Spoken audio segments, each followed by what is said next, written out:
প্রথমেই জানিয়ে দিব যুদ্ধবিমানের পাইলটকে উদ্ধারে কি হারালো যুক্তরাষ্ট্র ও ইসরায়েল। এরপর জানিয়ে দিব কুয়েতে মার্কিন ঘাঁটিতে ইরানের ড্রোন হামলা, আহত 15 আমেরিকান। তারপর জানিয়ে দিব পৃথিবীর সঙ্গে যোগাযোগ বিচ্ছিন্ন চাঁদে যাওয়া আর্টেমিস 2 এর। সর্বশেষ জানিয়ে দিব পৃথিবী থেকে মানুষের সবচেয়ে বেশি দূরে ভ্রমণের রেকর্ড ভেঙেছে আর্টেমিস 2। দর্শক, এতক্ষণ শুনলেন সংবাদ শিরোনাম, এখন শুনবেন বিস্তারিত। তবে বিস্তারিত শোনার আগে এই ভিডিওটি কোথা থেকে দেখছেন তা অবশ্যই কমেন্টে জানাবেন। তাহলে চলুন শুরু করা যাক। ইরানে হামলা চালাতে গিয়ে ইস্পাহান প্রদেশে দুর্গম পার্বত্য অঞ্চলে যুক্তরাষ্ট্রের F-15E যুদ্ধবিমান ভূপাতিত হয়। পাইলট নিজেকে বাঁচাতে সক্ষম হন, কিন্তু তাকে উদ্ধারে কোনো কার্পণ্য করেনি যুক্তরাষ্ট্র। তার খোঁজ পেতে শুরু হয় তদন্ত। শেষ পর্যন্ত ওই পাইলটের একটি বার্তাই গোয়েন্দাদেরকে নিশ্চয়তা দেয় যে তিনি বেঁচে আছেন। এরপর তার চলাফেরা ট্র্যাক করা হয়। জীবন বাঁচাতে কর্নেল পদমর্যাদার পাইলট পাহাড়ে লুকিয়েছিলেন। এরই মধ্যে ইরানের সেনারা তাকে খুঁজতে শুরু করেন। সব বাধা পেরিয়ে শেষ পর্যন্ত তাকে উদ্ধার করেন মার্কিন সেনারা।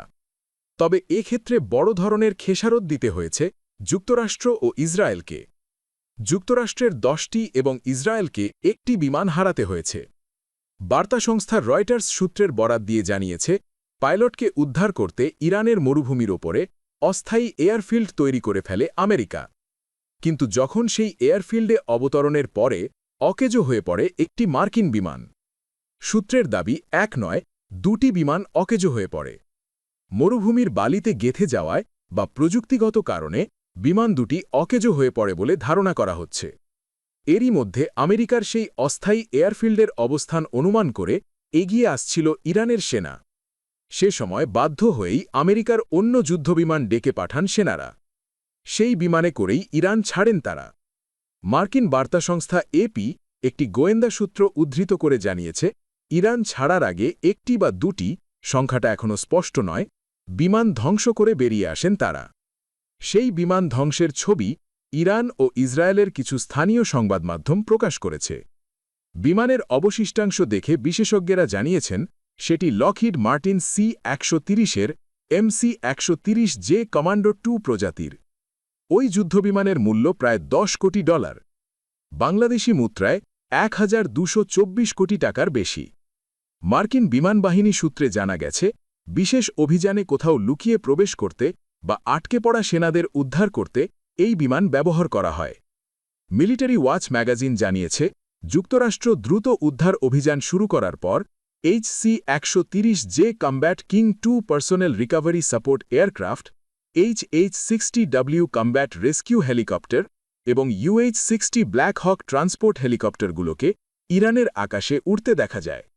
এবং একই সঙ্গে A-10 অ্যাটাক জেট এবং MQ-9 ড্রোন অতিরিক্ত সহায়তা প্রদান করে। ইরানি বাহিনীর সঙ্গে সংঘর্ষে মোট 11টি বিমান ধ্বংস হয়। এর মধ্যে 10টি যুক্তরাষ্ট্রের এবং 1টি ইসরায়েলের। এর আগে ইসরায়েলি প্রধানমন্ত্রী নেতানিয়াহু জানান যে পাইলটকে উদ্ধার অভিযানে যুক্তরাষ্ট্রকে সহায়তা করেছে ইসরায়েল। কুয়েতের আলী আল সালেম বিমান ঘাঁটিতে রাতভর ড্রোন হামলা চালিয়েছে ইরান। এই হামলায় অন্তত 15 জন মার্কিন সেবা সদস্য আহত হয়েছেন বলে যুক্তরাষ্ট্রের সংবাদ মাধ্যম CBS নিউজ নিশ্চিত করেছে। 2 জন মার্কিন কর্মকর্তার বরাত দিয়ে গণমাধ্যমটি জানায়, আহতদের অধিকাংশের আঘাত গুরুতর নয় এবং প্রাথমিক চিকিৎসার পর তারা নিজ নিজ দায়িত্বে ফিরেছেন।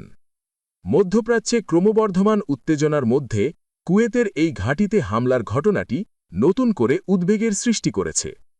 কাতার ভিত্তিক সংবাদমাধ্যম আল জাজিরা জানিয়েছে, এই হামলার দায় ও এর নেপথ্য কারণ নিয়ে পেন্টাগন এবং কুয়েত সরকার বিস্তারিত খতিয়ে দেখছে। এই ঘটনার পর ওই অঞ্চলে অবস্থানরত মার্কিন সামরিক সংস্থাপনগুলোতে সতর্কতা বাড়ানো হয়েছে। এদিকে লেবাননের সশস্ত্র গোষ্ঠী হিজবুল্লাহ দাবি করেছে যে তারা লেবাননের অভ্যন্তরে এবং ইসরায়েলের উত্তরাঞ্চলের শহরগুলোতে ইসরায়েলি সেনাবাহিনী এবং ট্যাঙ্ক লক্ষ্য করে বড় ধরনের অভিযান চালিয়েছে। গোষ্ঠীটি একটি বিবৃতিতে জানায়, দক্ষিণ লেবাননের আইনাতা এবং মার্কাবাহ শহরে অবস্থানরত ইসরায়েলি সেনাদের ওপর রকেট এবং ডাইভ বোম্বিং বা আত্মঘাতী ড্রোন দিয়ে সফল হামলা চালানো হয়েছে। লেবানন সীমান্তের পাশাপাশি ইসরায়েলের অভ্যন্তরেও হিজবুল্লাহের তৎপরতা ব্যাপক আকার ধারণ করেছে। গোষ্ঠীটির পক্ষ থেকে জানানো হয়, ইসরায়েলের কিরিয়াত সমনাঙ্গ এবং সাসা শহরের ভেতরে এবং আশেপাশে অবস্থানরত ইসরায়েলি বাহিনীর ওপর তারা নিখুঁতভাবে লক্ষ্যভেদ করেছে। এই হামলায় ইসরায়েলি পক্ষের ক্ষয়ক্ষতির বিষয়ে তাৎক্ষণিকভাবে বিস্তারিত কিছু জানা যায়নি। উভয় ফ্রন্টে এই পাল্টাপাল্টি হামলার ঘটনায় পুরো মধ্যপ্রাচ্যের নিরাপত্তা পরিস্থিতি অত্যন্ত নাজুক হয়ে পড়েছে। দীর্ঘ ৫০ বছরেরও বেশি সময় পর মানব সভ্যতা আবারও চাঁদের বুকে এক রোমাঞ্চকর ও রহস্যময় অভিজ্ঞতার মুখোমুখি হল। নাসার আর্টেমিস 2 মিশনের ওরিয়ান মহাকাশযানটি সম্প্রতি চাঁদের অন্ধকার অংশে বা ফার সাইডে প্রবেশের পর পৃথিবীর সঙ্গে সম্পূর্ণ যোগাযোগ বিচ্ছিন্ন হয়ে পড়ে। পূর্ব পরিকল্পিত এই নীরবতার সময়টুকুতে 4 নভোচারী মহাবিশ্বের এক গভীর নির্জনতায় কাটান, যা পৃথিবী জুড়ে তৈরি করে এক টান টান উত্তেজনা। চাঁদের বিশালত্বের আড়ালে চলে যাওয়ায় ওরিয়ান মহাকাশযানের রেডিও এবং লেজার সিগন্যালগুলো পৃথিবীর রিসিভারে পৌঁছতে বাধা পায়। ফলে টানা ৪০ মিনিট নাসার মিশন কন্ট্রোল বা পৃথিবীর কোনো প্রান্ত থেকেই নভোচারীদের সঙ্গে যোগাযোগ করা সম্ভব হয়নি। প্রকৌশলীরা আগে থেকেই জানতেন যে চন্দ্রপৃষ্ঠের আড়ালে গেলে এমনটি ঘটবে। তবুও সিগন্যাল ড্রপ হওয়ার মুহূর্তটি ছিল বেশ উদ্বেগজনক। এই সময়ে মহাকাশযানটি সম্পূর্ণভাবে তার প্রি-প্রোগ্রামড কম্পিউটারের নির্দেশনায় পরিচালিত হয়। যোগাযোগ বিচ্ছিন্ন হওয়ার ঠিক আগ মুহূর্তে পাইলট ভিক্টর গ্লোবার অত্যন্ত আবেগঘন এক বার্তা পাঠান। তিনি বলেন, পৃথিবীর সবচেয়ে বড় রহস্য হল ভালোবাসা। নিচের সবাইকে আমরা চাঁদ থেকে অনেক অনেক ভালোবাসি। নাসার কমিউনিকেশন ডেস্ক থেকে লিয়া চেসিয়ার মুস্তাচিও যখন আমরা তোমাদের অপর প্রান্তে দেখার অপেক্ষায় থাকলাম বলে বিদায় জানান, তখন গ্লোবারের সংক্ষিপ্ত উত্তর ছিল, দেখা হবে ওই প্রান্তে। এরপরই শুরু হয় সেই দীর্ঘ নীরবতা। এই ৪০ মিনিট নভোচারীরা কাটিয়েছেন মহাজাগতিক এক নিস্তব্ধতায়।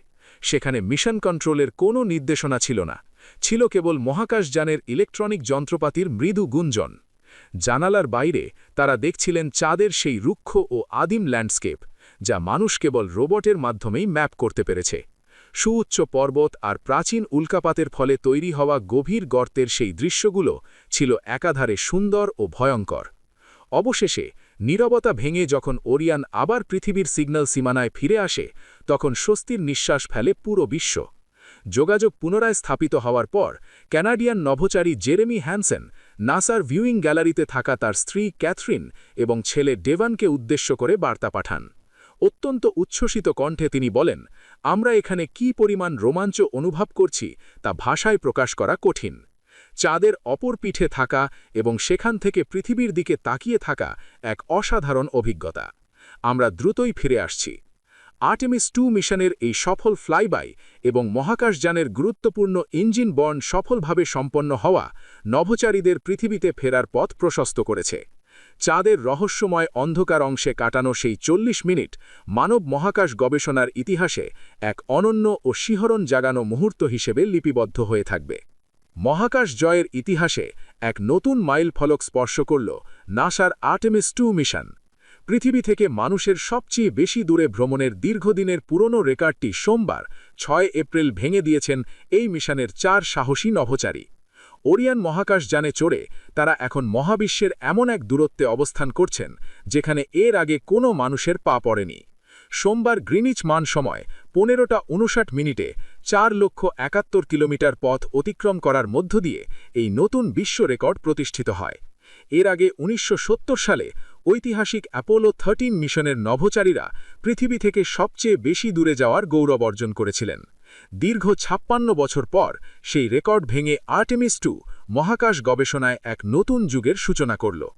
নাসার তথ্য অনুযায়ী চাঁদের দূরবর্তী পাশ বা ফার সাইড দিয়ে ভ্রমণরত এই মহাকাশযানটি গ্রিনিচ মান সময় সোমবার রাত ১১:৬০ পৃথিবী থেকে সর্বোচ্চ ৪,০৬,৭৮৮ কিলোমিটার দূরত্বে পৌঁছানোর কথা রয়েছে। এটিই হবে এই মিশনে পৃথিবী থেকে কোনো মানুষের অবস্থান করার সবচেয়ে দূরবর্তী বিন্দু। বর্তমানে নভোচারীরা চাঁদের চারপাশে একটি ফ্লাইবাই বা নিকট দিয়ে প্রদক্ষিণ করছেন। এই প্রক্রিয়ায় তারা প্রায় ৬ ঘণ্টারও বেশি সময় ধরে চন্দ্রপৃষ্ঠের বিভিন্ন ভূতাত্ত্বিক বৈশিষ্ট্য বিশ্লেষণ এবং প্রয়োজনীয় তথ্য নথিভুক্ত করবেন। বিশেষ করে চাঁদের যেসব এলাকা এখনও পর্যন্ত মানুষের চোখের আড়ালে ছিল সেগুলোর ছবি ও তথ্য সংগ্রহই এই মিশনের অন্যতম প্রধান লক্ষ্য। এই রোমাঞ্চকর পর্যবেক্ষণ শেষে ওরিয়ন ক্যাপসুলটি ফ্রি রিটার্ন ট্র্যাজেক্টরি বা একটি নির্দিষ্ট কক্ষপথ অনুসরণ করে পুনরায় পৃথিবীর অভিমুখে যাত্রা শুরু করবে। আর্টেমিস 2 মিশনের এই অভাবনীয় সাফল্য ভবিষ্যতে মঙ্গল গ্রহসহ মহাকাশের আরও গভীরে মানুষের অভিযানের পথ প্রশস্ত করবে বলে ধারণা করা হচ্ছে।